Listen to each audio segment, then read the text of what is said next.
Scott Reed never expected that an ordinary evening in his home would turn into the most catastrophic event of his life. It was just past sunset, the sky painted in deep hues of orange and purple, and he was sitting in his living room with a book in hand, enjoying the rare tranquility that his neighborhood in Oak Ridge Estates provided. The Homeowners Association, notorious for its iron grip on the community, had at least succeeded in maintaining a peaceful environment, though it came at the cost of excessive regulations and absurdly strict rules. Scott had lived here for nearly a decade, and while he had never been a fan of the Homeowner Association's constant interference in his life, he had learned to pick his battles. After all, as long as he mowed his lawn to the exact height specifications and kept his trash cans hidden on non-collection days, he was mostly left alone. That night, however, was different. As Scott flipped a page of his book, a distant rumbling noise made him pause. At first, he dismissed it as just another commercial jet flying overhead. The neighborhood wasn't directly under a flight path, but occasionally, planes from the nearby municipal airport would pass over. This time, though, the sound didn't fade. It grew louder, sharper, more urgent. The walls of his house trembled as the low rumble escalated into a deafening roar. Scott barely had time to process what was happening before a violent explosion of sound and impact shattered the calm. The world seemed to explode around him as the ceiling buckled and debris rained down from above. A wall of fire and metal came crashing through his living room, sending splinters of wood, shattered glass, and chunks of drywall flying in every direction. The force of the impact hurled Scott backward, his head slamming against the armrest of his couch as he fell. His vision blurred, his ears rang with an unbearable high-pitched whine, and for a few terrifying moments, he wasn't sure if he was dead or alive. The smell of burning fuel was the first thing that hit him when he regained some sense of awareness. Smoke thickened the air, clawing at his throat and lungs, making every breath feel like swallowing fire. Coughing violently, Scott pushed himself up, his body aching from the impact. His entire house, or what was left of it, was a scene from a war zone. Flames licked the shattered remains of his walls. His furniture was crushed under mangled pieces of metal, and the once pristine hardwood floors were littered with wreckage. It took him a moment to realize what had happened. A plane had crashed into his house. Adrenaline surged through his veins as he stumbled to his feet, his mind screaming at him to get out. The fire was spreading fast, the heat already unbearable. The entire front of his house was gone, replaced by a massive gaping hole where the small aircraft had torn through. Scott didn't waste another second. He sprinted toward what remained of his back door, kicking debris out of his way as he went. He could hear sirens now, blaring in the distance, growing closer. Someone must have called 911. As soon as he made it outside, he collapsed onto the grass, gasping for air. His heart hammered in his chest as he turned back to see the full extent of the devastation. Half his house was gone. What remained was crumbling, flames consuming everything in their path. Pieces of the plane's fuselage stuck out at odd angles. Its wing lodged where his kitchen once stood. A part of the tail had broken off and now rested in what used to be his driveway. Neighbors had begun gathering, their faces pale with shock. Some had their phones out, recording, while others whispered among themselves. The flickering firelight illuminated their horrified expressions as they took in the wreckage. Scott barely noticed them. His entire world had been turned upside down in a matter of minutes. He clenched his fists, still trying to comprehend how this could have happened. Planes weren't supposed to just fall out of the sky, especially not onto people's homes. What were the odds of something like this? The fire department arrived within minutes, firefighters rushing in with hoses, battling the flames. EMTs swarmed Scott, checking him for injuries. "Sir, can you hear me? Are you hurt?" One of them asked, shining a flashlight into his eyes. I think I'm fine," he rasped, though his entire body ached. The paramedics insisted on checking him over, but apart from a few cuts and bruises, he was miraculously unharmed. A police officer approached him next. "Sir, do you live here?" Scott nodded weakly. "We need to ask you a few questions, but first, do you have somewhere else to stay tonight?" "Somewhere else to stay." The reality of the situation hit him like a sledgehammer. His home was gone. Everything he owned, everything he had worked for, reduced to rubble. His clothes, his documents, his entire life, all destroyed in a freak accident. He stared at the wreckage, unable to process it. I don't know, he admitted. The officer nodded solemnly. We'll arrange temporary shelter for you. The Red Cross will be setting up emergency housing. Scott barely heard the rest of what was said. His mind was still reeling.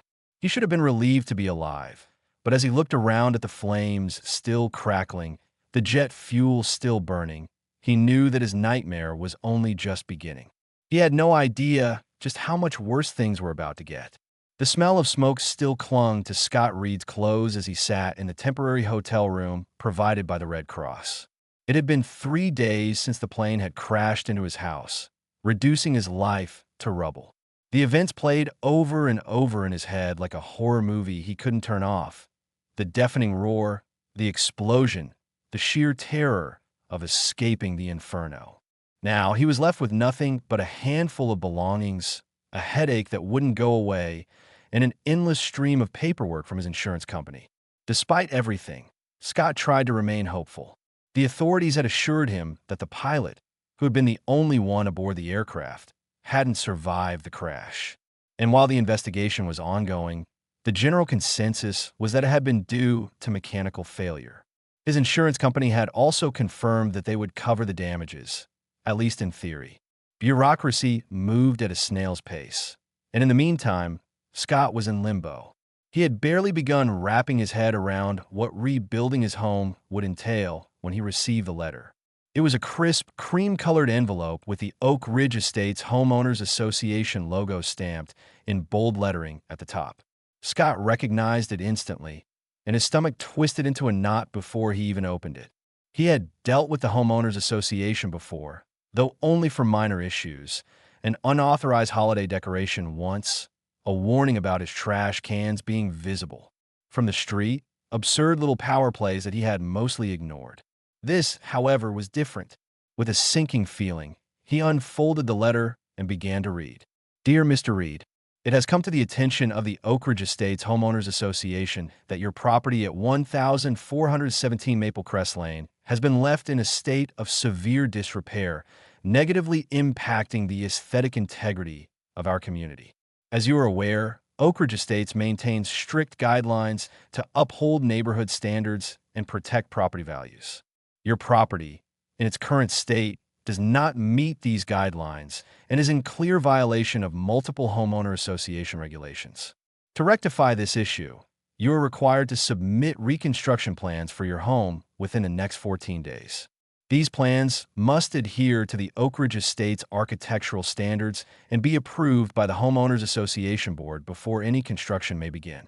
Any deviations from the original structure will be subject to fines. Additionally, we are issuing a preliminary penalty of $5,000 for failure to maintain your property in a condition befitting our community. Further fines will accrue at a rate of $200 per day until compliance is met. Failure to address these violations may result in legal action. Please submit your plans and initial payment promptly to avoid further penalty. Sincerely, Ronald Cartwright, President, Oak Ridge Estates Homeowners Association. Scott stared at the letter, his brain refusing to process the words. His property was in a state of disrepair. They were treating this like he had neglected his lawn or left his garbage cans out, not like a goddamn plane had crashed through his house. For a long moment, he simply sat there, gripping the letter so tightly that the paper began to crumple in his fists. This had to be a mistake, a cruel joke. Maybe some automated system had flagged his house as being abandoned, and no one had actually looked into what happened. Maybe if he called, they would apologize and rescind the fine. Deep down, though, he knew better. With a heavy sigh, he picked up his phone and dialed the Homeowners Association's number. The line rang a few times before a chirpy, overly polite voice answered. Oak Ridge Estates Homeowners Association, this is Sharon speaking. How can I help you today?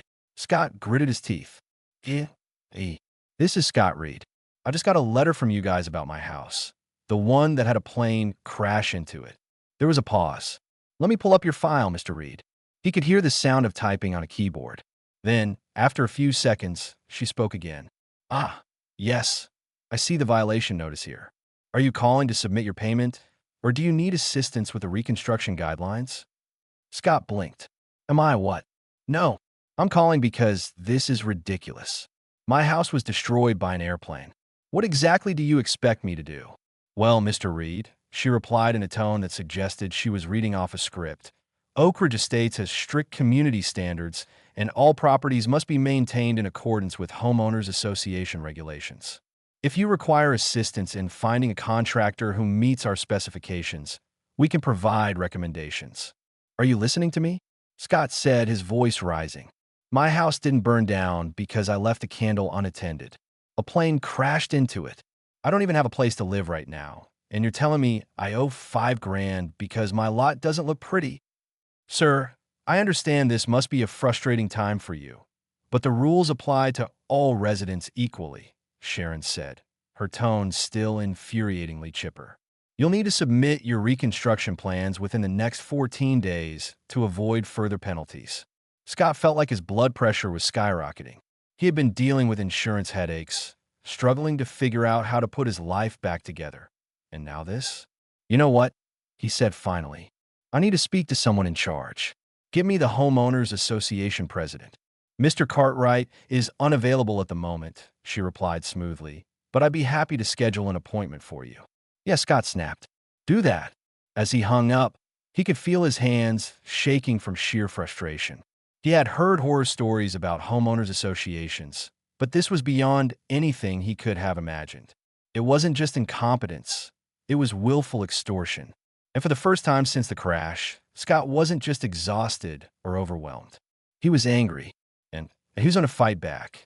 Scott Reed had never been one for conflict, but as he sat in the cramped hotel room, gripping the Homeowners Association's letter in his hands, he felt a surge of rage unlike anything he had ever experienced.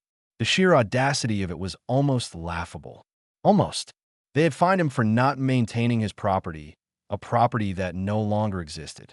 A property that had been reduced to smoldering rubble because of something entirely out of his control. And now they were demanding thousands of dollars in penalties, as if the crash had been some minor inconvenience, like a patch of overgrown grass or a missing mailbox. He barely slept that night. His mind kept running through every possible scenario, trying to find some logic in the Homeowners Association's actions. Was it incompetence? A clerical error? Or was this exactly what it looked like? A calculated move to exploit him when he was at his weakest? The next morning, with dark circles under his eyes and a gnawing headache from lack of sleep, he called his lawyer. Donald Clark didn't even try to mask his disbelief when Scott explained the situation. You're telling me they fined you for a plane crash? He asked, his voice laced with incredulity.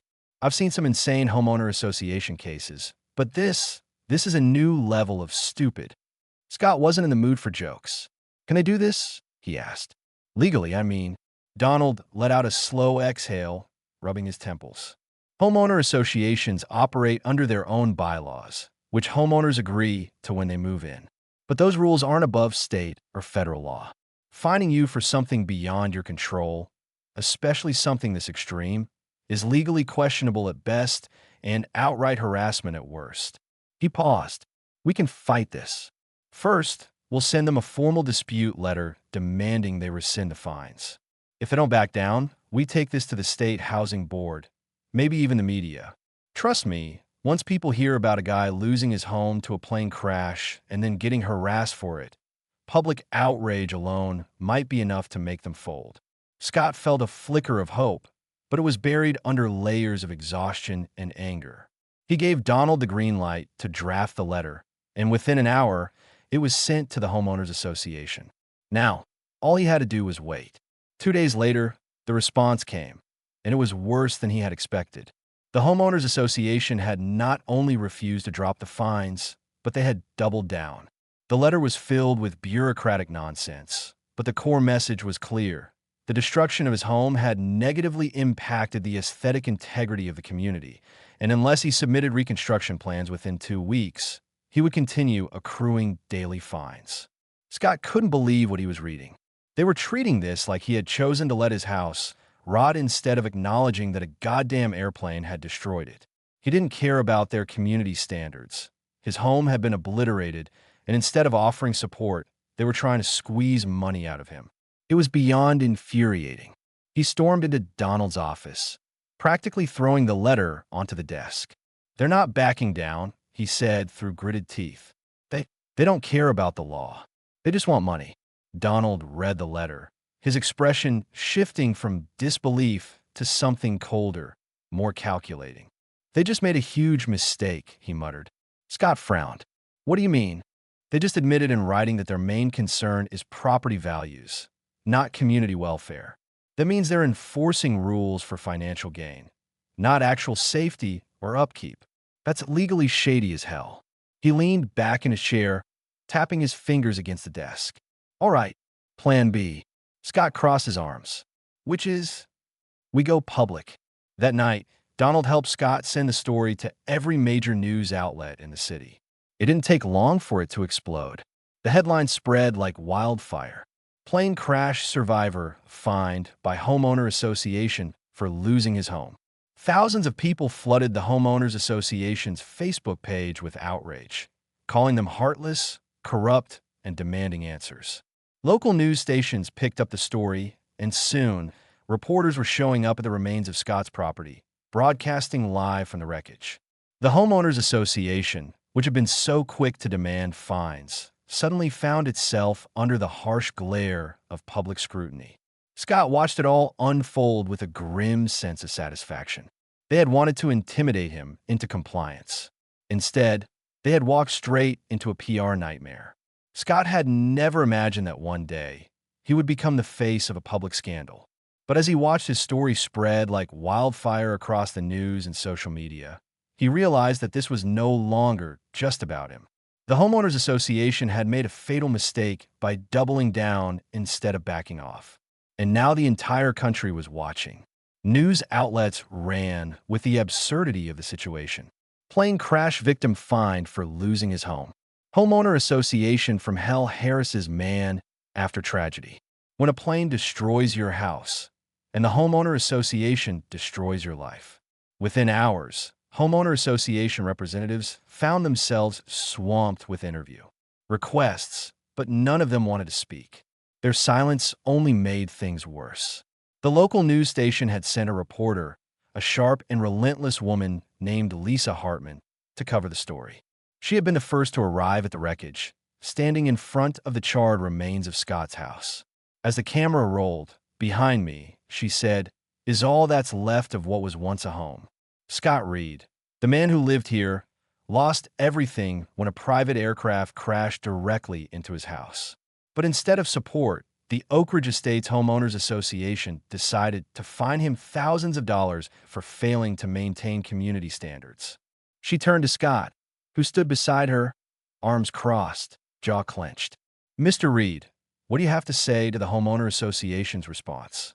Scott took a deep breath, knowing that whatever he said now would be broadcast across the city, maybe even the country. "I think it's disgusting," he said bluntly. "I lost my home in an accident I had no control over. Instead of offering help, the Homeowner Association is trying to bleed me dry. They don't care about the people who live in this neighborhood, only about their own power. If this is what they call community, then it's a joke." The response was immediate. By the end of the day, Homeowner Association board members were receiving hundreds of angry calls and emails from people demanding they drop the fines. But instead of admitting fault, the Homeowner Association president, Ronald Cartwright, finally issued a statement. Scott grit with growing disbelief. "Oak Ridge Estates Homeowners Association has always upheld the highest standards for our community.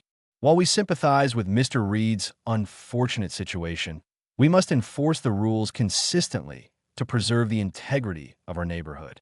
We cannot make exceptions that would set a precedent for future violations." Scott nearly threw his phone across the room. "Future violations?" he growled to Donald, who sat across from him in the hotel lobby, sipping his coffee. "They're acting like I left my house to rot on purpose. A plane fell out of the sky, Donald. I don't understand how they can possibly justify this."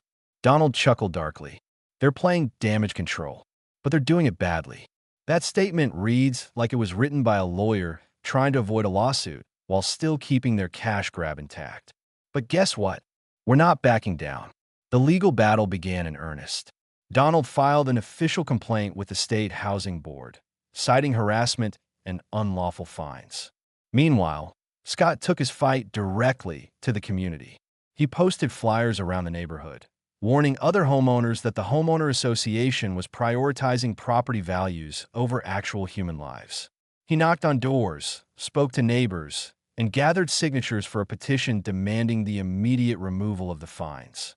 What surprised him most was how many people were willing to speak out. Turns out he wasn't the only one who'd been screwed over by the homeowner association. "I got fined last year because my Christmas lights were up a day past the deadline," an older man named Greg told him. "They sent me a notice saying I was violating seasonal decoration policies. I thought it was insane, but I paid because I didn't want trouble. They tried to fine me for parking in my own driveway," said a young woman named Hannah. "Apparently, I had to park in my garage or face a neighborhood obstruction fee. I had just had a baby and needed easy access to my car, but they didn't care." Scott listened to story after story, each more absurd than the last. It wasn't just him. The homeowner association had been using ridiculous rules to squeeze money out of people for years, and no one had ever fought back, until now. The pressure on the homeowner association intensified. More news stations picked up the story. A local radio host did an entire segment on the worst homeowner associations in America, featuring Oak Ridge Estates as a prime example. Online, people flooded review sites and forums with negative comments, exposing years of corrupt practices. Scott was contacted by a lawyer who specialized in suing homeowner associations, offering to represent him pro bono just to take them down. Then the lawsuits started rolling in. Homeowners who had been bullied for years saw Scott as their rallying point. A group of them filed a class action lawsuit against the homeowner association for predatory fines and financial misconduct.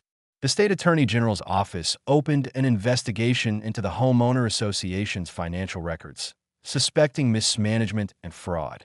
One night, just as Scott was about to go to sleep, his phone rang. It was a number he didn't recognize. "Hello," he answered. There was a pause, then a gruff voice on the other end. "Mr. Reed, this is Ronald Cartwright." Scott sat up, instantly alert. "To what do I owe the pleasure?" Another pause, then, with obvious reluctance, Cartwright said, "The board has decided to reconsider your case. If you agree to withdraw your media involvement, we will waive your fines." Scott let the silence stretch, then he laughed. "Oh, now you want to negotiate? After you try to bleed me dry? After you told the world I was a violation of community standards?" "You made this personal," Cartwright said sharply. "You turned people against us." "No," Ronald, Scott said. "You did that. I just made sure everyone saw it." There was another long silence before Cartwright's voice hardened. "You can take the deal, or we can keep this going. But I promise you, Mr. Reed, we have more resources than you do." Scott smirked. "Then let's see how much money your precious homeowner association has left when we're done dragging you through the courts." The next morning, he called Donald. "They're getting desperate," he said. "Cartwright offered to drop the fines if I shut up." Donald laughed. "That means we're winning. But we're not done yet." Scott knew he was right. He wasn't just fighting for himself anymore. He was fighting for everyone who had ever been bullied by a homeowner association that thought it was untouchable.